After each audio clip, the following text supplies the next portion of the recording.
All right, folks, I am outside of Aptera. It is obscenely loud outside, so I'm probably going to do this again. Yeah. I feel like a corporate bigwig right now. Alrighty. Could you go ahead and Yeah, it's recording. I just started it 5 seconds ago. rockin'? Oh man, oh man. Okay, well, we got bloopers now. All right. Hello, greetings, and welcome. I am the Ninjineer, and today we are at Aptera. All right, heading out of the executive conference room, we will head into The hallway. the hallway. The hallway.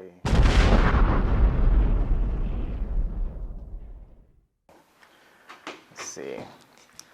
It's the epic stories of Aptera's soon-to-be victories over all things electric, cool news articles, and the like. I am absolutely fond of all the fun pictures and memories. I feel like this is like a future Hall of Fame sort of area. All right, heading down the stairs into the, what some would call the lobby. Yes, and the lobby's going to look really cool when we're closer to production. Mm-hmm. We're really going to like deck it out, you know. This is your first vehicle, Soul. The first one you're seeing. Soul. And shoot. So this is kind of a strangely ethnocentric scenario, but when I first saw Soul, like sun, I was like, oh yeah, no, you should have said S-O-U-L. Yeah. So, that would have been nice, but yeah, I don't know. Soul has the soul. Yes, exactly. So wacky, man. Seeing this up close and personal. Yeah, Like, what are your thoughts compared to, is it bigger than you thought? I think for most people it's probably bigger. I see this car, this vehicle, as a kind of a gateway to people understanding what a small car actually is, because a well-designed small car is actually gigantic, and you don't realize it until you're actually in one. That's true. I think maybe that's what it is like people get inside it, they think it's bigger than they expected because it's just designed in a way to maximize interior space, you know? It was exactly the same way when I got into Gamma. I was like, I have massive headroom right now. I don't know what's going on. Yes. Cool. So yeah, over here is our low voltage and powertrain teams, doing a lot of very cool stuff. Right. And then we kind of open up into the main assembly floor, where currently the middle of the assembly floor is the solar line. And there's a great video that kind of goes in depth on the solar line, but we'll give an overview today. Absolutely. Here's one of our solar test mules from a while back, so it shows all 4 panels. Come a long way since this, but it's kind of cool to just see all the panels, right, to see where it's come. I noticed that the delamination thing is happening right there. Yeah, for sure. So you'll really like the new process. I think if you want to get up close of this, you can. I would just not get the full thing. Man. Yeah, so the picture you guys posted on Twitter and LinkedIn and whatnot, I was like, this is, I can get down with this. Like the see-through panels and... Yeah, so I mean, we'll have the black underneath in production, but this is just so you can see the purity of the material. Gotcha. I say you should seriously consider just making a clear version just for people that like being fancy. I agree. So these are all different solar coupons where we've done so much testing on figuring out what the material stack up needs to be to last 15 to 20 years and be durable. I mean, these cells are pretty fragile if you want to hold one. And hold the cell here. Oh my goodness. Yeah, these are like not even paper chip. Paper chip. They're not even potato chip. They're like like a quarter potato chip or something. Good grief. Okay. I had someone hold one and like barely like grip it, and it just cracked. So it kind of shows how easy they are to crack. Yeah, I'm showing a little side view of this thing. It's like it disappears once you get to a certain angle. Yeah. Good grief. If you want to, this one's already cracked. If you want to just see how easy it is to crack like this portion of it, go ahead. Oh, that felt Right. really bad. Cool, huh? So It's like, oh, I don't like it, but it was fun. exactly. So you can see over here we have some of our hoods in production. The interconnects are this color, not copper. So this is kind of an example of that. Gotcha. Now, what was your thought process for changing from copper to, I'm guessing that's aluminum, maybe? Yeah, I think the solar engineers just thought it looked better, and I think there's some other properties that are a little better with it, but this was better for prototyping. So I don't know the exact ins and outs, but Gotcha. definitely Yeah, no, looks nice. I like it too. That's nice. Yeah, and then here's one of the IP instrument panel panels, and yeah, you can see the evolution. There's a lot of different panels from different times here, which is kind of cool. Right. It's crazy to me how hidden the cells really become when it's fully encapsulated. So this thing, when I first saw this, I thought that there were no solar panels on it, and I'm like, wait, why are there contacts and no solar panels? Yeah, Yeah, you can kind of like start to see it if you look through the light, yeah, you can see it like with the light on it, but Yeah. otherwise they're next to invisible, which is really cool. Super cool. This is kind of cool. The sun simulator. You can see the light here. Nice. I know you probably can't see anything on camera, but that's okay. So no, I can see some, like, as long as you stay in the light, we're good. Okay. But, yeah. Nice. Okay, I see so you just basically bombard this thing with light. Right, for a fraction of a second, it simulates the intensity of the sun, and then we can test the panels at different sun angles. Gotcha. So that's what this rig is for. Okay. Cool. So it's helped us validate the output of the panels over time. Gotcha. So we got validate. So a lot of the people that are detractors, for some reason I attract a lot of detractors. But yeah, a lot of them say, oh, how do they verify this stuff? This is gonna go along. Hey, this is how they verified it. Exactly, yeah, and it's kind of hidden behind here. Let's move this, but this is the laminator. Right. So, I mean, super cool, very expensive piece of equipment. It's probably one of the biggest laminators in the world, especially solar laminators. I was gonna say, this is a very big laminator. Yeah, so, it's like a vacuum, right? It sucks out all the air and lets these different materials conform to a curve. So Gotcha. you'll see, I think it's behind it. Yeah, behind it. These are some of the metal molds. So basically you lay all the material on here and it conforms to these different shapes. Fantastic. That's kind of cool. I agree. This is where we do the, where you power the panel, and then through an infrared camera you can see if any of the cells are damaged. So this is an example of one of those stations in the assembly process, so we can validate before we even slap these on a vehicle that all the cells are undamaged Gotcha. throughout the process. So there's going to be many different instances of testing that throughout the process. Yep. I remember this part of the recent video, the recent tour. Oh yeah, well, tell me what you know about it. Maybe you know more So, than I remember. From what I remember of the video, this is just like them practicing putting together cells and stacking them and what have you. So, yeah. Cool. You can see a bunch of our cells over here. Here's my favorite machine, the stringer. I love this machine. It's super fast when it's powered up. It's super cool. You've seen it on the Accelerate page in the solar video. Right. But, this saves us a ton of time, because hand soldering, lines of cells is not scalable at all. And I think that's something a lot of people are like, are they hand soldering?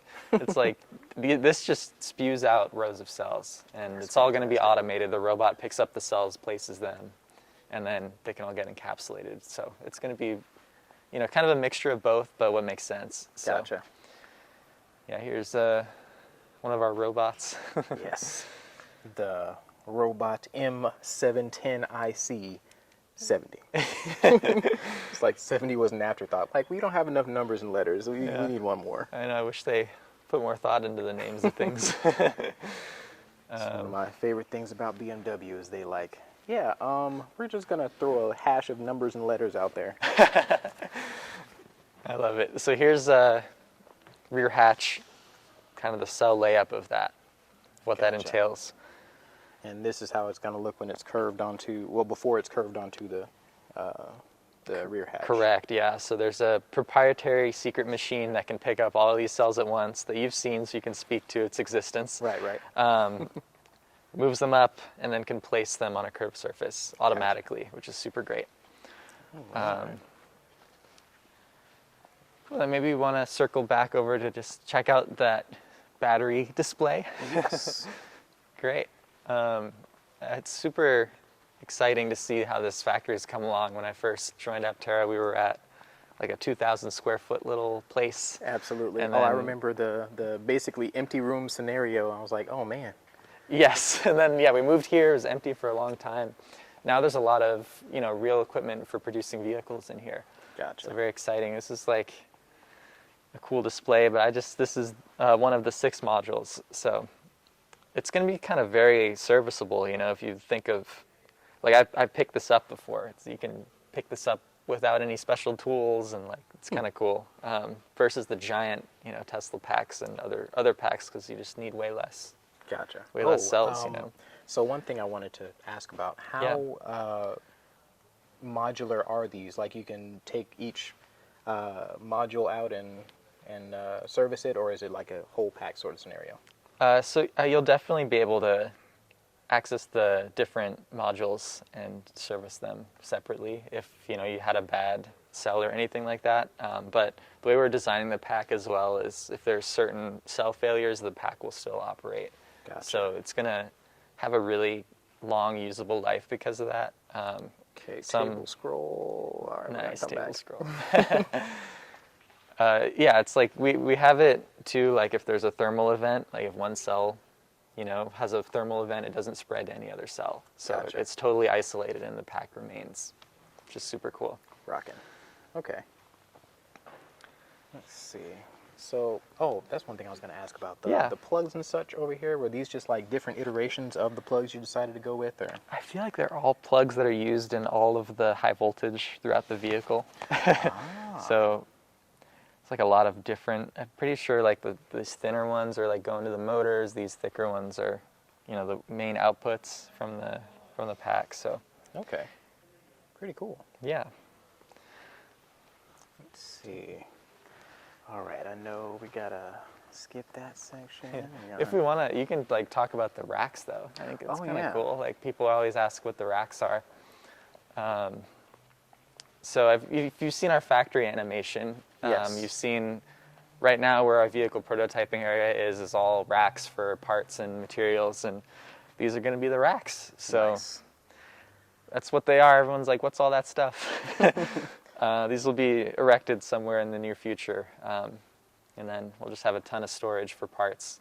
Whereas right now, everything's kind of taken up the assembly floor. It'll all be neatly tucked away Okay. in that receiving area. Awesome. Cool. Yep. As I was saying before, I've got like 0% experience in factories, so all of this is new to me, and it's all fascinating. So. It's super cool. I love it too. Like I came from a software tech startup, This is all real stuff. It's super exciting. Right. Well, you're the first person here to see the AGVs in person. You want to go Yes. check them out? Let's do it.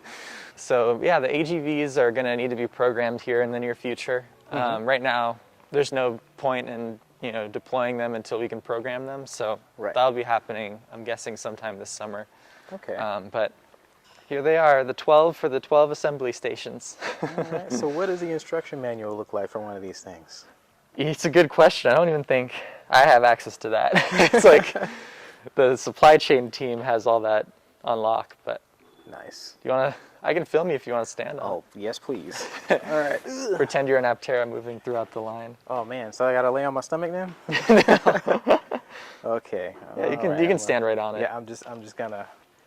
Oh, this thing is sturdy. What? Cool, huh? Definitely cool. This is fantastic. I'm gonna get off of here before I accidentally break something. Man. What I like about the AGVs is it really helps to tell the story of like, you know, like a year ago we announced the Red Viking partnership, and like this stuff is finally coming to fruition thanks to the accelerator program and other funds that have been coming in. So it's just we're super humbled that this stuff can start to become real thanks to everyone supporting Aptera. So Absolutely. I like, you know, real physical things that show what we're doing, and there's so many of them coming in now. It's really exciting. It's for me as like a content manager here, you know, it's like a lot of real things I can film, and I love it. Well, we should check out Noir just because it's the first ever vehicle prototype. It's kind of cool. It's a piece of history. This was, you know, hand built by Chris, Steve, and the very small team back then. Oh, you said hand built? Yeah. Oh, I'll say your panel gaps are excellent for hand built. You know, all the wires were run, and you know, a lot of love went into this vehicle. You know, Absolutely. I see even wrap the cables underneath the the little. Yeah. Oh goodness, the sway bar. There it is. Yes. I was like, there's a word for this. Exactly, and I mean, I think it's super cool how forward-thinking Aptera was too back then, because it, you know, even when we launched, we had the North American charging standard, and now, you know, we have full permission to use it, and we'll be shipping with it, so that's super exciting. You know, back when we launched these prototypes, there was no clear line of sight to getting the connector. We just knew it was what's right.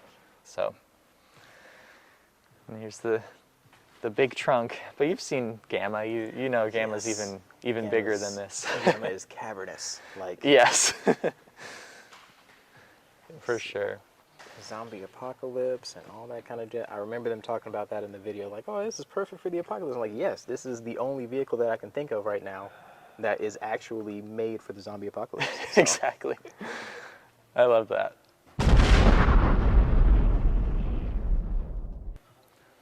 Well, if you want to sit in here, I think you're going to get a feel of the difference between Gamma, which I'm sure you remember, and then you'll see these is a little tighter, but still pretty cool because it's the first vehicle we've made. So. Oh man, so let's see what we got over here. I got the pull handle and got to do that little lean back for the. Oh my goodness, this is wacky. Like, anybody thinking that this is a small vehicle, he put the seat back and I almost can't touch the pedals. So, like, I'm over here, like, reaching for the pedals and I can't even touch the little footwell support. So, yeah, this bad boy is substantial. And with the fro, I have about 3 inches of headroom. So, I cannot imagine very many people sitting in this car and thinking it's small. Yeah, this is wacky. Like, yeah, it's a well-designed small car is my favorite vehicle, bar none. And I just dropped my little clip. There we go. Yeah, that's awesome. I get look at this. Look at this. Yeah. It's fun to film you. I like it. Cool. Well, do you want to? Is it weird that I leave that there, or can I? Oh. Go ahead. People, yeah. Do you want to kind of get some shots of some of the validation equipment over here? Yes, please. Cool. So the laminate, is that what that is right there? It's one of our early, one of our early machines. Okay, cool. I was just curious. I was like, that looks like a giant roll of plastic wrap, so it's probably and it is. Yeah. Yeah, this is fun. I made the reel long ago of the test chamber, but this can do weather cycling of, you know, -40 Celsius up to like 100. It's ridiculous. It really can emulate any kind of environment. So super helpful for validating our solar panels. Absolutely. It looks great. We look crazy back there. So, have you ever seen a movie called Flight of the Navigator? I've heard of that. I don't think I've seen it. You should sit down and watch it one day, because the inside of that looks exactly like the inside of the ship. That's awesome. That's awesome. Cool. And then this is where we tested all the UV, but currently it's not set up. Right. We've recently done a move, so it's really exciting with the efficiency of CPC. We're able to use this factory to do more things, so just become even more efficient. So we're planning to have the solar battery line and final assembly now in this building, which is Fantastic. just super efficient. One building. So I was just Everything you going to need. say, I remember Aptera Owners Club did like a video about how you had 2 different facilities, and I'm guessing you just kind of consolidated. Yeah, just consolidated. Saves a bunch in rent, but also with CPC we have the resources now that we can use this building more effectively. So Absolutely. CPC has definitely helped us in a lot of ways.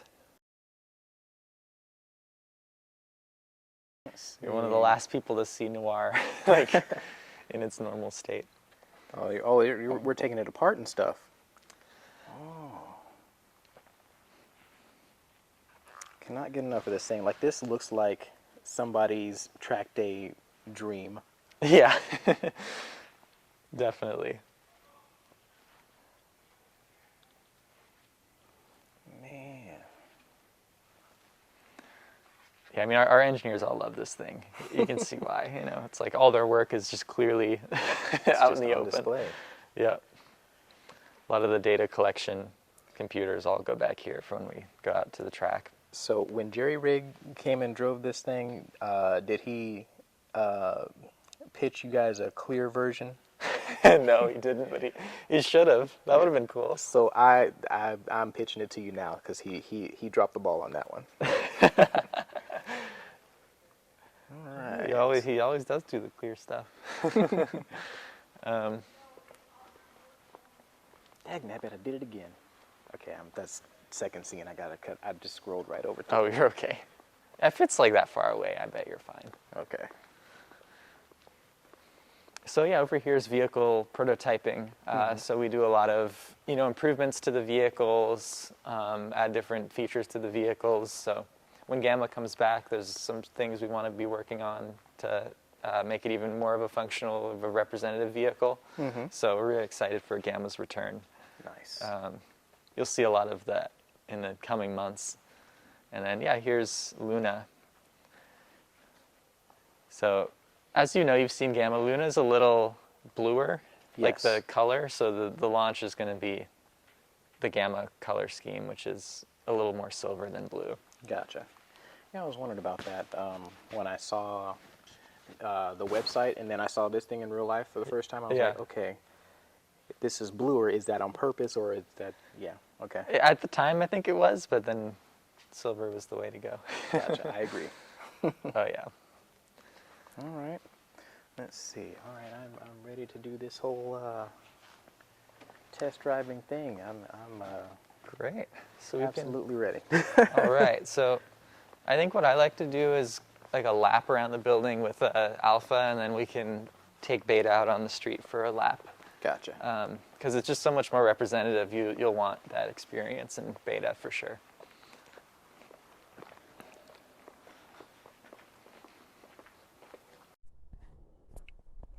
All right, hello again, everyone.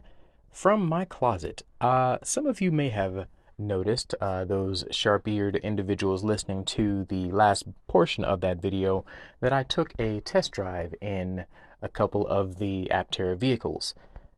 You also may notice that I only told you guys about 3 parts of my video series on my tour of Aptera. I am going to put that 4th portion out after the fact, and yeah, after the announcement and all that kind of stuff. So that 4th piece is going to be more of a, I guess, a bonus reel in a way, because yeah, it was wacky. But yeah, just I didn't forget about it. Well, I did initially when I was making the 3-part video thing, but it's okay because it's still working according to plan. Thank you guys so much for watching this video. Have a wonderful day. Drink water. Be amazing people, and I'll catch you next time.